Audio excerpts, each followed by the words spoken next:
Bangun pagi ini kan karena rahmat Allah. Setelah bangun kita langkahkan kaki ke masjid ini juga karena rahmat Allah. Bukan semata-mata karena kita sehat, Pak. Kalau ukurannya sehat, banyak yang sehat di luar sana dan ternyata masih tidur. Ya, kalau ukurannya sehat, banyak yang sehat di luar sana tapi ternyata tetap sholat di rumah. Kenapa? Hadirnya kita di masjid ini karena rahmat Allah, kasih sayang Allah. Allahu Akbar.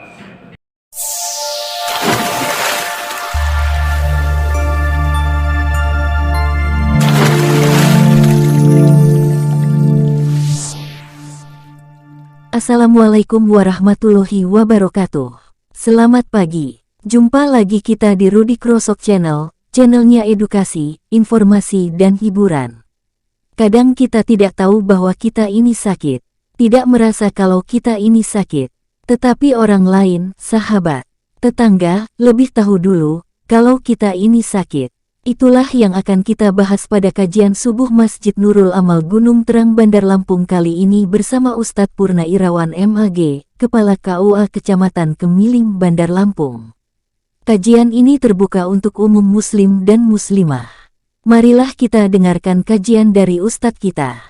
Namun sebelumnya bagi sobat-sobat yang belum subscribe channel ini tolong segera di-subscribe, share dan bunyikan loncengnya. Karena membantu sesama juga merupakan ibadah. Terima kasih. Bismillahirrahmanirrahim. Assalamualaikum warahmatullahi wabarakatuh. Alhamdulillah wa syukrulillah wa ni'matillah, la haula wa la quwwata illa billah. Asyhadu la ilaha illallah ilaha wahidah wa asyhadu anna Muhammadar Rasulullah lan nabiyya ba'da. Allahumma sholli ala Muhammad wa ala ali Muhammad. Qala Allah Ta'ala fil ayatil karim, Bismillahirrahmanirrahim. Wa tazawwadu fa inna khairaz zadi taqwa wattaqun ya ulil albab. Wa qala innallaha wa malaikatahu yusholluna 'alan nabi ya ayyuhalladzina amanu shollu 'alaihi wa sallimu taslima. Shadaqallahul azim. Amma ba'd. Yang saya hormati Bapak Ketua Takmir Masjid Nurul Amal serta dengan seluruh jajaran kepengurusan. Yang saya hormati, yang saya takzimi para kiai kita, para ustadz kita, kemudian Bapak dan Ibu jamaah sholat subuh yang dimuliakan oleh Allah Subhanahu wa Ta'ala. Pada subuh kali ini kita bersyukur bahwa ternyata kita masih dihadirkan Allah di rumahnya yang mulia ini. Yakinlah bahwa kehadiran kita di masjid ini bukan kebetulan, Bapak Ibu. Bukan kebetulan karena kita sehat, karena kita kuat, atau karena kita lapang. Kalau alasannya karena kita sehat, kuat, dan lapang, jujur, jangan-jangan di luar sana lebih banyak yang lebih kuat dari kita, lebih sehat dari kita, lebih lapang waktunya dari kita. Tapi kenapa mereka belum bisa bersama-sama kita di masjid atau rumahnya Allah ini? Tentu cuma satu jawabannya. Karena kehadiran kita di masjid pada subuh ini hanya semata-mata karena rahmat Allah, kasih sayang Allah. Jadi kalau bukan karena Allah sayang dengan kita, jangan-jangan kita salah satu yang juga tidak hadir sholat berjamaah di masjid Nurul Amal ini. Oleh karena itu kita bersyukur betul bahwa dengan banyaknya nista, banyaknya kesalahan, banyaknya dosa kita selama ini, ternyata Allah masih sayang dengan kita sehingga masih diberikan kesempatan yang banyak untuk dapat senantiasa mengambil berkah ridho dan ampunan Allah Subhanahu wa Ta'ala. Bapak Ibu yang dimuliakan oleh Allah Subhanahu wa Ta'ala, sholat subuh itu apa yang tidak sah di rumah? Kan sah tuh Bu. Hanya saja kan memang Rasulullah mencontohkan kepada kita bagaimana caranya sholat subuh itu yang memiliki nilai lebih sesungguhnya dari apa yang seharusnya kita lakukan. Karena kalau hanya mengandalkan sholat kita, belum tentu pula kita masuk surga. Kenapa? Ya karena belum tentu pula sholat kita itu seluruhnya khusyuk. Belum tentu pula sholat kita itu seluruhnya benar, baik syarat maupun rukunnya. Oleh karena itu banyak hal yang bisa menunjangnya dengan melaksanakan bagian-bagian dari yang dianjurkan oleh baginda Rasulullah Muhammad SAW. Bapak dan ibu yang dimuliakan oleh Allah, karena itu mari kita bersyukur kepada Allah dengan rahmatnya ini. Ketika bicara rahmat, saya teringat baca sebuah kitab namanya Tadbirul Ghafilin. Di dalam kitab itu disebutkan ada seorang abid, ahli ibadah, yang hidupnya ini 500 tahun ibu. 500 tahun dia hidup, dan selama 500 tahun itu selalu beribadah kepada Allah. Dia hidup di sebuah pulau yang sangat-sangat jauh dari jangkauan manusia. Bahkan tidak ada manusia yang menemaninya. Di tempat dia beribadah itu ada sebongkah batu besar, sebuah batu besar. Yang dari batu besar itu Allah pancarkan air yang selalu mengalir tiap saat. Tujuan air itu adalah untuk kebutuhan hidupnya hari-hari dan untuk kebutuhan ibadahnya hari-hari juga. Di samping batu besar itu, Allah tumbuhkan pohon delima yang sudah menurut ketentuan Allah juga. Ternyata pohon delima itu hanya berbuah satu buah satu hari. Tujuannya apa? Hanya untuk cukup kebutuhan makan seorang ahli ibadah abid ini. Jadi bisa dibayangkan bahwa pertama, dia tidak terpengaruh oleh pergaulan sosial. Tidak ada yang ngajak-ngajak dia dosa, tidak ada yang bisik-bisiki dia dosa, tidak ada pula yang dilihatnya sehingga dia tertarik untuk berbuat dosa. Makanan yang dia makan jelas halalnya, langsung dari alam. Minuman yang dia minum langsung dari alam, bukan kemasan yang kadang-kadang kita ragu halal apa tidak. Artinya semua yang masuk dalam tubuhnya itu jelas halalnya. Satu ketika seorang abid ini meninggal, dan Allah perintahkan kepada malaikatnya, malaikatku, masukkan hambaku yang ahli ibadah itu ke dalam sorga dengan rahmatku, dengan kasih sayangku. Tapi apa kata seorang abid ini? Ya Allah, saya tidak mau masuk sorga dengan rahmatmu.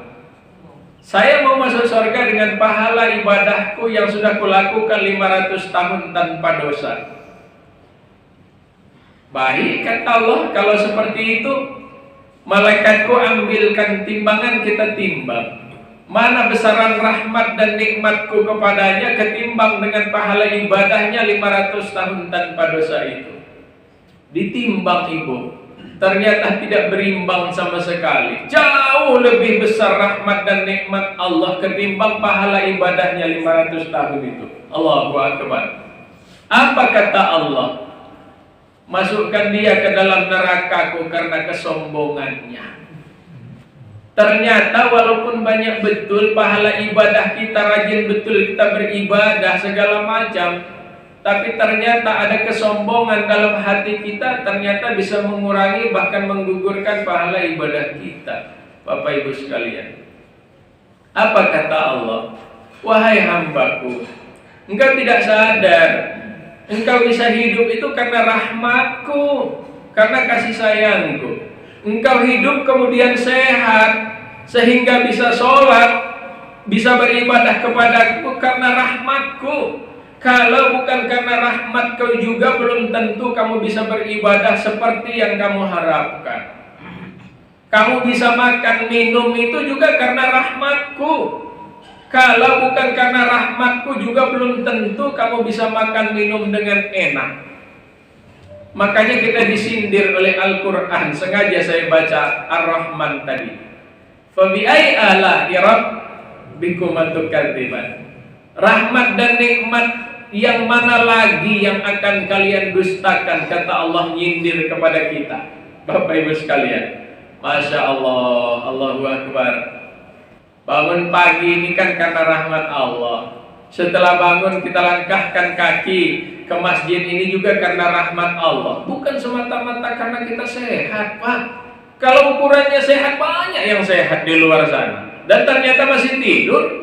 Ya, kalau ukurannya sehat, banyak yang sehat di luar sana tapi ternyata tetap sholat di rumah. Kenapa? Hadirnya kita di masjid ini karena rahmat Allah, kasih sayang Allah. Allahu Akbar. Bapak Ibu yang dimuliakan oleh Allah Subhanahu wa Ta'ala. Oleh karena itu, ternyata kita manusia ini kan senantiasa dihinggapi oleh penyakit-penyakit, Bapak Ibu sekalian. Dan penyakit manusia itu ada dua. Ada penyakit lahir, ada penyakit batin atau penyakit hati. Kalau penyakit lahir itu ibu-ibu sekalian, panuan, kurapan, jantung, kencing manis, kemudian ginjal dan sebagainya, itu tuh penyakit lahir. Kalau penyakit batin, penyakit hati itu pemalas, pengeluh. Jadi jangan dikira ngeluh aja itu bukan sakit, itu sakit batinnya yang sakit. Ya. Kemudian sombong, iri, dengki, ya, suka fitnah, ini penyakit batin, penyakit hati, ibu sekalian, ya. Bapak Ibu yang dimuliakan oleh Allah. Lantas, apa bedanya penyakit lahir dengan penyakit batin itu?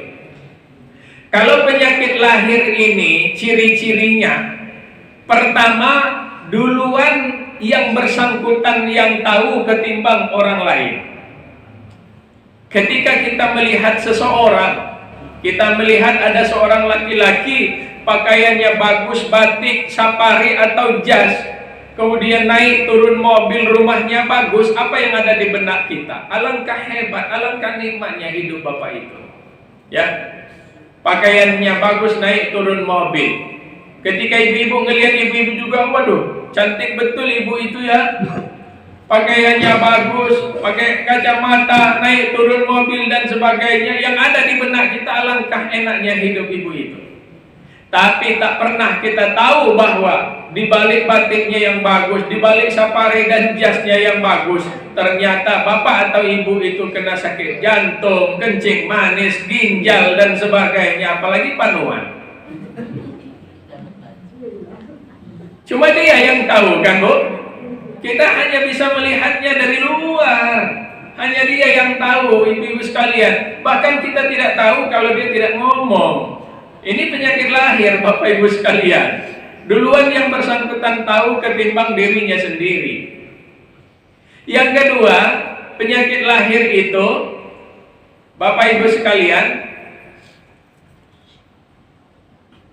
ciri-cirinya penyakit lahir itu, kalau kita sakit itu, Allah mengirimkan 3 malaikat. Malaikat pertama akan mencabut cahaya dalam wajahnya. Makanya kalau orang sakit itu pasti kuyu, Pak. Ya kan, Pak? Lemas, nggak kelihatan gitu. Memang ditarik cahayanya, ya, cahayanya ditarik. Jangankan sakit yang parah, kita flu saja langsung kelihatan dari muka kita, kan, Bu? Kuyu segala macamnya. Yang kedua, Allah perintahkan malaikat untuk menarik seleranya. Selera apa? Selera makan, selera minum, selera syahwat dan sebagainya. Kalau kita sakit, kadang-kadang istri kita aja nggak cantik kelihatannya. Nggak ada selera kita. Ya, mau makan disuguhin apa saja nggak selera kita, ya kan, Bu? Walaupun terbalik kita ini, kalau pas lagi sehat nggak ditawarin nggak, tapi pas sakit ditawarin macam-macam. Mau nggak, Pak? Mau nggak, Pak? Ya jelas nggak mau makan ya kok. Ya. Yang ketiga, Allah kirimkan malaikat untuk menarik dosanya. Inilah perbedaannya penyakit lahir penyakit batin itu. Artinya, kalau orang yang sakit lahir itu sabar, insya Allah dosanya akan dihapus oleh Allah. Yang pada akhirnya dia akan menjadi husnul khotimah, ibu-ibu sekalian. Nah, ini penyakit lahir itu, ya, penyakit lahir itu. Kalau dia sabar, maka Allah akan kurangi bahkan hapus dosanya. Nanti akibatnya husnul khotimah, baik dari akhir hidupnya, ibu-ibu sekalian. Kemudian dia nggak terlalu berbahaya kalau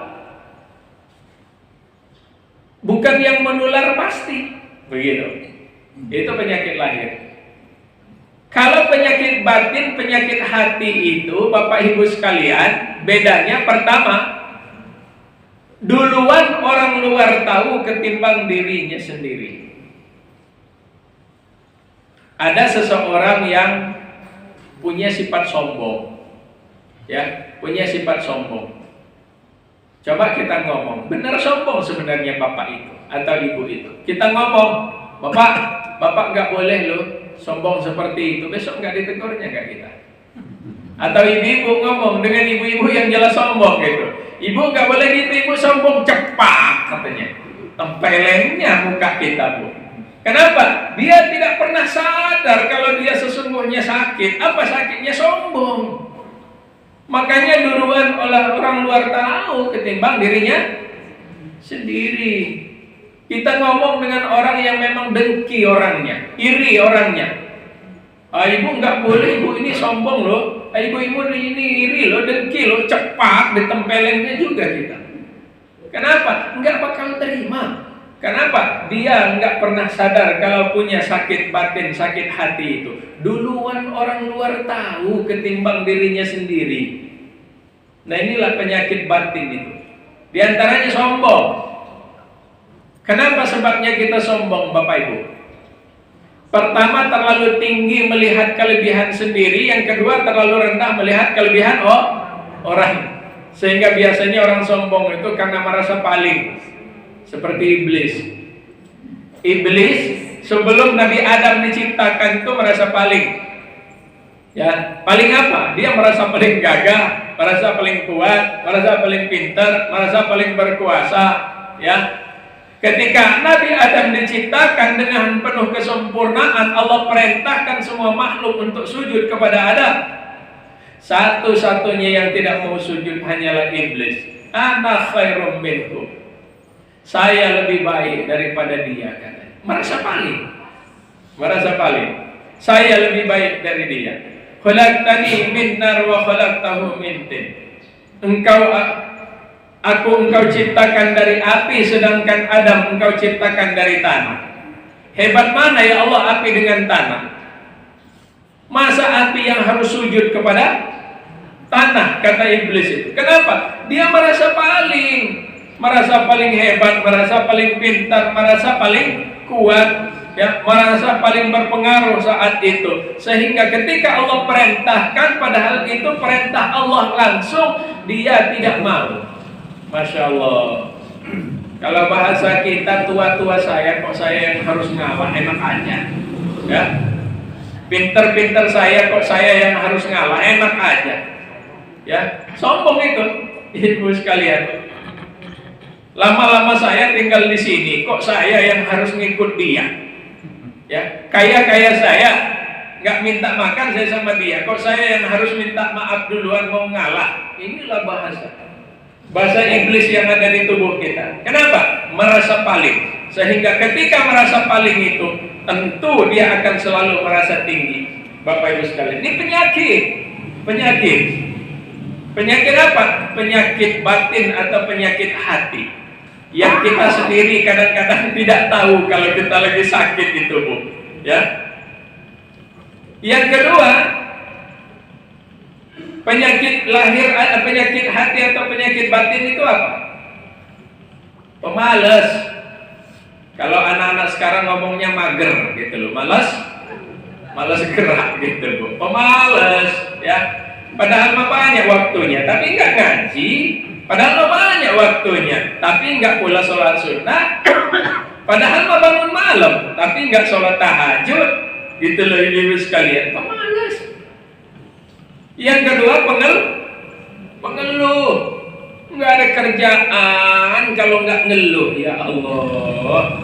Makanya bahasa kita sekarang ini panas, ngeluh, hujan, ngeluh, ya. Dapat gaji, ngeluh, nggak dapat gaji, ngeluh. Barusan dapat rapelan, padahal dapat rapelan ngeluh juga. Kenapa? Waduh, ini mah nggak cukup, ini kurang ya. Kemarin rencananya mau beli ini dan itu, ngeluh aja. Itu penyakit, ibu. Penyakit batin. Ya, seterusnya adalah sifat iri. Kita sudah lama kenal namanya iri, itu ciri-cirinya. Senang melihat orang susah, susah melihat orang senang. Kalau melihat orang susah, boy, senangnya bukan main. Ya, mampus lo ya, rasainlah ya. Nah, begitu. Ya. Kalau ada orang yang susah jatuh, senang kita. Wah, nggak ada saingan. Saya yang paling berpengaruh sekarang. Saya yang paling pintar sekarang. Tapi kalau melihat orang naik, wah dia yang nggak bisa tidur, gelisahnya bukan main. Ya. Wah jelas itu gelarnya itu jelas bayar tuh. Saya tahu orang yang nggak pintar. Orang sebelah beli motor dia yang nggak keru-keruan. Orang sebelah beli mobil, dia yang darahnya naik, jantungan segala macam. Susah melihat orang senang gitu loh. Susah melihat orang senang. Ini penyakit. Makanya saya minta judulnya mendiagnosa diri kita sendiri gitu loh. Nggak usah diperiksa orang lah, kita mereksakan diri kita sendiri. Dengan apa? Saya ingin kasih tahu dulu penyakit-penyakitnya. Tinggal kita masing-masing saja ngukurnya. Nggak boleh studingan setelah ini gitu loh. Tapi kita ngukur masing-masing, Bapak Ibu sekalian. Oleh karena itu Bapak Ibu yang dimuliakan oleh Allah Subhanahu wa Ta'ala, dengan cara bertolabul ilmi seperti inilah kita saling mengingatkan, tawasobil haq, tawasobil sob. Karena kadang-kadang kita belum tentu bisa nemu sendiri, tapi dengan cara diingatkan, dengan cara saling mengingatkan, itu justru akan menjadi ketemu. Dan kalau orang yang sudah punya sifat iri, pasti dengkinya ada. Dan kalau sudah dengkinya ada, pasti dia suka fitnah, suka memfitnah orang. Oh, kunci kota amal itu dipegang sendiri, tahulah kita apa maksudnya. Ya, duit masjid itu jelas kepake itu. Kenapa nggak ditaruh di bank? Jelas ditaruh di rumah supaya apa? Supaya bisa dipakai itu. Oh, dengkinya bukan main gitu loh. Ya. Makanya mohon maaf Bapak Ibu sekalian, orang yang begini-gini ini rawan betul dengan penyakit lahir. Karena dia punya penyakit batin, penyakit hati, rawan betul dengan penyakit lahir. Orang menyantai-nyantai aja, dia yang darah tinggi. Kenapa? Mikirin orang aja, Masya Allah. Makanya kalau Rasulullah pada saat meninggal ditanya sama malaikat Israel, mau kucabut dari mana nyawamu Rasulullah? Allahu Akbar. Ditanya saking hormatnya, mau dicabut dari mana? Ya, nggak mau basing-basing malaikat Israel. Beda dengan kita, kalau kita lengkap banyaknya tempat malaikat nyabutnya. Mau dicabutnya dari ubun-ubun ini memang nggak ada yang di otak kita nih kalau nggak ngitung-ngitung rezeki orang kan apa? Wah, mudah betul menyabutnya. Ya, mau dicabutnya dari matanya. Memang mata ini kadang sumber maksiat. Maksiat itu nggak perlu jauh-jauh. Kadang di kamar aja dengan buka HP aja udah maksiat itu. Ya, makanya kalau laki-laki itu lebih banyak dosanya di mana Pak? Di matanya nih, di meripatnya inilah. Ada bapak-bapak umur 80 tahun Bu, masih jelas betul membedain mana cantik mana enggak. Tapi ke ibu-ibu gak semarah, memang begitulah laki-laki. Ya. Beda dengan ibu-ibu. Kalau ibu-ibu banyak dosanya di mananya Bu? Di mulut, itu tahu. Kalau nggak tahu mulut namanya cangkem. Nggak tahu cangkem lah, lambe. Nggak tahu lambe kalau Lampung banguk. Nah kalau nggak tahu banguk juga congol. Nah kalau perempuan ibu-ibu itu banyak dosanya di comornya itulah. Masya Allah, Masya Allah. Rentang betul dengan dosa ibu-ibu itu. Ada ibu-ibu mau ngadiri apa? Pesta. Setungguan karena suaminya nggak ikut. Ibu-ibu majelis taklim berangkat ya bu? Iya. Nah, setungguan. Jam sekian berangkat, benar. Pas berangkatnya itu belum ada dosa belum. Pas pulang dari pesta itu mulai bergelayutan dosanya itu. Yang satu ngomong, bu, ibu tadi makan bakso enggak? Syukur, baksonya tepung semua. Dasar mau pesta nggak mau modal ya. Kata yang satu, ibu tadi lihat nggak puadenya? Bagus betul. Iya, kata yang nomor 3. Tapi ibu tahu nggak kalau puadenya belum bayar? Nunggu amplop itu. Masya Allah, comornya ibu-ibu ini kadang-kadang. Makanya kadang-kadang suaminya aja dicerita-ceritain itu sama orang. Padahal mohon maaf, ketika istri itu menceritakan aib suaminya kepada orang lain atau sebaliknya, suami menceritakan aib istrinya kepada orang lain, kata Allah, saat itulah mereka tengah menelanjangi dirinya sendiri. Karena sesungguhnya aib suaminya itu ya aib istrinya. Aib istrinya itu aib suaminya. Makanya suami istri itu berpasang-pasangan. Dan gak ada cerita, bu, suami istri gak ada ribut gitu. Kalau ada bapak-bapak cerita, alhamdulillah nah, bapak sama ibu sudah berumah tangga 40 tahun gak pernah berantem. Jelas bohong, bapak itu lebih gede dari badannya. Kenapa? Gak ada ceritanya yang gak ribut. Ya betul kan Pak? Pastilah kita itu. Namanya dua yang berbeda disatukan, Bapak Ibu sekalian. Jadi gak ada ceritanya. Karena banyak hal yang mempengaruhi dari dirinya sendiri, dari lingkungan terdekat, lingkungan pekerjaan, pikiran dan sebagainya itu. Jelas menggelagayuti ibu-ibu sekalian. Awalnya tenang-tenang aja dari pagi, tapi ternyata siangnya ada tagihan listrik pening, ribut akhirnya Bapak Ibu sekalian. Banyak hal yang mempengaruhinya. Belum lagi aneh-aneh pula. Sekarang ini banyak betul ibu-ibu itu yang darah tinggi stroke karena suaminya ganteng. Kenapa? Karena suaminya tebar pesona terus. Kayak Abu Lahab. Ya. Abu Lahab itu kan nama aslinya Abdul Uzza, Bu. Kenapa disebut dengan Abu Lahab? Itu nama kerennya. Karena saking gantengnya gitu loh. Ya. Jadi menyala-nyala semangat gitu, ganteng gitu Abu Lahab itu. Tapi nggak ada kerjaannya kalau nggak tebar pesona. Makanya kalau ada suami-suami ibu yang selalu tebar pesona, ya kawannya Abu Lahab lah itu. Ya. Bapak Ibu yang dimuliakan oleh Allah Subhanahu wa Ta'ala. Oleh karena itu, kita harus memahami betul bahwa yang kedua, penyakit hati atau penyakit batin itu mengakibatkan akan mengurangi nilai pahala ibadah kita. Sifat sombong, sifat iri, sifat dengki, suka fitnah dan sebagainya itu bisa mengurangi pahala ibadah kita. Alangkah sayangnya Bapak Ibu, sholat kita sudah diungkat-jangkit, baca Al-Quran, puasa sunnah segala macam, tapi hanya perkara tidak bisa menjaga hati kita, Bapak Ibu sekalian, itu jelas mengurangi pahala ibadah kita. Makanya kata Rasulullah itu, pada akhir zaman nanti akan terjadi di antara umatku itu yang masuk dalam golongan muflis, bukan mukhlis, muflis. Kalau mukhlis kan orang ikhlas. Kalau muflis ini artinya bangkrut, Ibu. Kata para sahabat Rasulullah, kenapa kok bisa muflis? Apa karena saat itu mereka tidak sholat, tidak ngaji, tidak puasa, tidak sedekah? Tidak, kata Rasulullah. Mereka sholat, mereka ngaji, mereka puasa, mereka sedekah, mereka silaturahmi dan sebagainya. Tapi kata Rasulullah, ternyata hati mereka tidak bisa dikendalikan sehingga keluar dengan lisan dan perbuatan mereka. Apa yang ada di hatinya selalu diomongkan, gitu.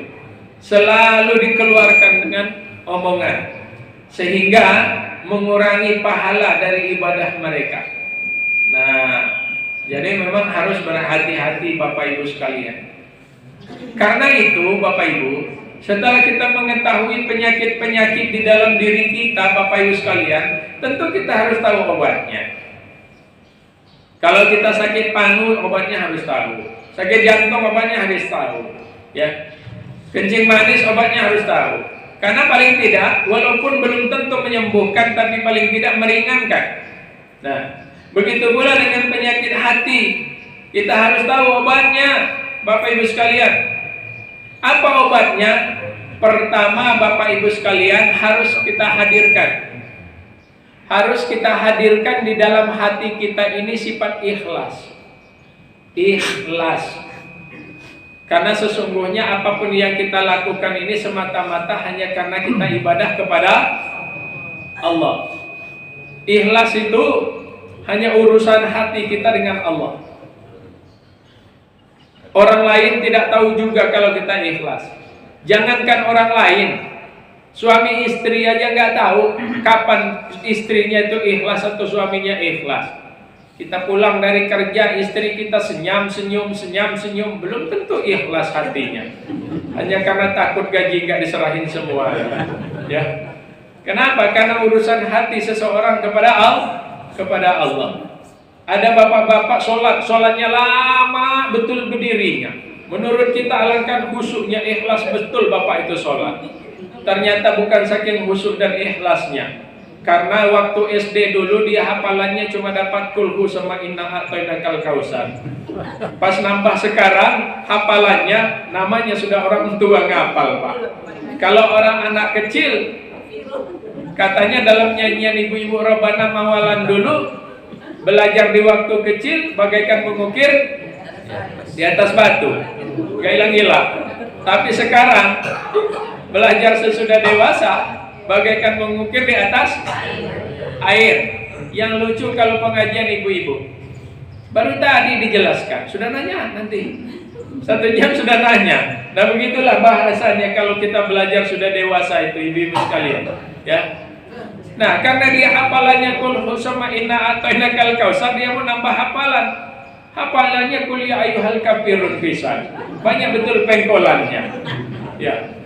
Bismillahirrahmanirrahim. Qul ya ayyuhal kafirun la a'budu ma ta'budun wa la antum 'abduna ma a'budu wa la na'budu ma antum wa la antum 'abduna ma a'budu wa la na'budu ma antum wa la antum 'abduna wa la. Mana tempat berhentinya itu ya?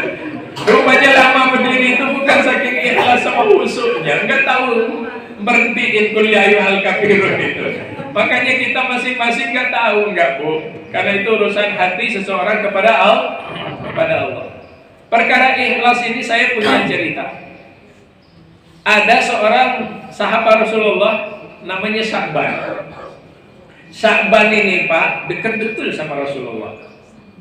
Dan sering betul ikut Rasulullah dakwah. Dan jarang betul ketinggalan sholat berjamaah di masjid. Ini Sa'ban.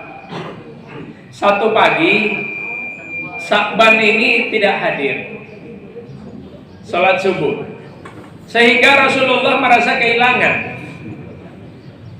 Apa kata Rasulullah? Sahabat-sahabatku, kita tunggu dulu sebentar ya, kita tunda sedikit sholat subuh kita tunggu Sa'ban. Takut Sa'bannya ketinggalan sehingga dia nggak ikut berjamaah. Iya kata para sahabat. Sudah ditunggu sampai waktunya, ternyata Sa'ban belum datang. Dia laksanakan sholat subuh. Setelah sholat subuh Rasulullah nanya, sahabat-sahabatku, ada nggak kalian yang tahu rumahnya Sa'ban? Ini contoh bagi kita pengurus-pengurus masjid. Kalau jamaah kita biasanya kelihatan berjamaah sholat segala macam. Nah, sehari, 2 hari, 3 hari nggak kelihatan, ya mau ya ditanya, disamperin dong. Inilah cara Rasulullah itu, ya, disamperi sama Rasulullah. Ada nggak yang tahu kata Rasulullah? Salah seorang nunjuk saya Rasulullah. Kalau gitu antarkan saya ke rumahnya Sa'ban, kata Rasulullah. Jalanlah mereka ke rumahnya Sa'ban. Kaget Rasulullah, ibu. Kenapa kaget? Ternyata jauh. Jarak rumah Sa'ban dengan masjid itu 3 km Pak. 3 kilo bolak-balik dari rumahnya ke masjid, dari masjidnya ke rumah. Jarang betul ketinggalan sholat berjamaah. Bukan 30 meter dari masjid, bukan 300 meter dari masjid. Kita ini 30 meter dari masjid, sudah naik motor pula nggak nyampe juga ke masjid. Kemana lah nyasarnya? Ini Sya'ban 3 kilo Bapak Ibu sekalian. Allahu Akbar. Jalan kaki sampai di rumahnya Sya'ban. Rasulullah ketok pintu, Assalamualaikum. Waalaikumsalam. Kedengaran suaranya. Ternyata perempuan yang ngejawab. Gak lama dibuka pintunya. Apa kata Rasulullah? Apakah ini rumahnya Sya'ban? Iya Rasulullah, katanya, saya istrinya. Apakah Sya'bannya ada? Kata Rasulullah. Belum dia jawab, tapi sudah duluan air matanya mengalir di pipinya. Rasulullah, Sya'ban sudah meninggal tadi malam, dan baru selesai kami makamkan sebelum subuh tadi. Spontanitas Rasulullah ngomong, innalillahi wa inna ilaihi raji'un. Sya'ban ahli ibadah dan Sya'ban ahli surga. Tapi istrinya malah ngomong, Rasulullah, kalau Sya'ban ahli surga, kenapa pada saat dia sakaratul maut semalam itu dia bergumam 3 kali? Apa gumamannya? Kata Rasulullah, gumaman Sya'ban yang pertama, wahai Allah, kenapa tidak lebih jauh? Yang kedua, wahai Allah, kenapa tidak yang baru? Gumamannya yang ketiga, wahai Allah, kenapa tidak semuanya? Apa kata Rasulullah? Itu gumaman ahli surga. Perlu kalian ketahui bahwa pada saat seseorang itu memasuki sakaratul maut, masa sakaratul maut, maka Allah pasti akan tunjukkan kepadanya perbuatan baik dan perbuatan buruk yang rutin dan ikhlas dia lakukan dalam hidupnya. Maka diperlihatkan oleh Allah Sya'ban ini jalan bolak-balik dari masjid ke rumah, dari rumahnya ke masjid. Dan Allah perlihatkan kepadanya betapa indahnya balasan Allah kepadanya, yaitu surga. Bergumamlah Sya'ban, wahai Allah, kalau aku tahu sebelumnya, hanya karena bolak-balik dari masjid ke rumah, dari rumah ke masjid sejauh 3 kilometer itu bisa memasukkan aku ke dalam surga, kenapa tidak lebih jauh ya Allah? Allahu Akbar Bapak Ibu ya. Dan Sya'ban itu kalau ke masjid itu cuma 2 loh Pak tempat duduknya. Kalau enggak di paling pojok sebelah kanan itu, di pojok sebelah kiri. Jarang betul Sya'ban itu duduk di tengah. Kenapa? Pas ditanya, kenapa Sya'ban kok duduknya seperti itu? Jawabannya cuma 2. Aku tidak mau mengganggu yang lain dan aku tidak mau terganggu dengan ibadahku. Cuma itu niatnya. Beda dengan kita. Kalau kita duduk sebelah sini karena orang yang gak kita senangi, duduk di sini Pak. Besoknya lagi kita duduk di sini. Kenapa? Karena orang yang gak kita senangi duduk di sana gitu loh Pak. Kalau Sya'ban ini hanya 2 sebabnya, nggak mau diganggu dan tidak mau terganggu Bapak Ibu sekalian. Kemudian gumamannya yang kedua, kenapa tidak yang baru? Satu pagi Sya'ban ini mau berangkat sholat subuh, musim dingin. Musim dingin di Arab itu kan musim tulang betul, Pak, kayak musim dingin tempat kita. Pada saat Sya'ban ini berangkat, di tengah perjalanan dia ketemu seseorang yang hampir mati kedinginan, sudah menggigil kedinginan. Spontanitaslah Sya'ban ini melepaskan bajunya yang bagian luar, jaketnya, ya, dipakaikannya kepada orang yang hampir mati kedinginan ini sehingga dia selamat dari kedinginan. Diperlihatkan oleh Allah karena keikhlasannya itu. Apa kata Sya'ban? Ya Allah, andai aku tahu hanya karena baju bekas saja bisa memasukkan aku ke dalam surga, kenapa tidak yang baru ya Allah? Walaupun kebiasaan kita yang kita kirim ke kampung itu baju yang baru apa yang bekas itu? Mesti yang bekas. Yang kita aja nggak pernah makainya. Ya, Kita aja udah nggak mau lagi pakainya. Tapi alhamdulillah kita masih bisa sedekah. Artinya akan jauh lebih baik kalau yang baru yang kita berikan. Ya. Gumaman Sa'ban yang terakhir. Wahai Allah, kenapa tidak semua? Satu pagi Sa'ban ini mau sarapan. Orang Arab itu kalau sarapan itu kan makan roti campur susu, Pak. Beda dengan kita, Bu. Kalau kita, kalau enggak nasi uduk, lontong. Kalau enggak, Bu, bubur. Lontongnya itu piringnya penuh kayak puso, lebih muatan itu pula. Bukan sarapan lagi, tapi makan pagi gitu.